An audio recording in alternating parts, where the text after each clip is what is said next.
విస్తారమైన ధాన్యమును దేవుడు నీకు అనుగ్రహించును. ఆమేన్. ప్రభువునందు ప్రియ సహోదరి సహోదరులారా, యేసుక్రీస్తు నామములో మీకు అందరికీ శుభాలు తెలియచేస్తున్నాను. ప్రతిరోజు దేవుని మాట మిమ్ములను ఆదరించి ధైర్యపరుస్తుందని ఎంతగానో ప్రభువుకి మహిమ చెల్లిస్తున్నాను. విస్తారమైన ధాన్యమును దేవుడు నీకు అనుగ్రహించునుగాక.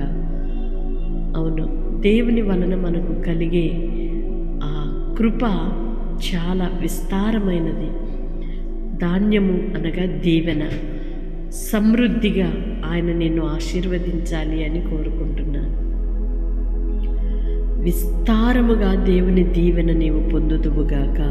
సర్వ సమృద్ధి గలవానిగా నీవు ఉందువుగాక. ఆమేన్. పరిశుద్ధుడైన దేవ, ప్రేమ కలిగిన తండ్రి, మీ స్తోత్రాలయ్యా. ఇంతవరకు మీ కృపలో మమ్మలను భద్రపరిచి మరొక నూతన దినాన్ని ఇచ్చారు.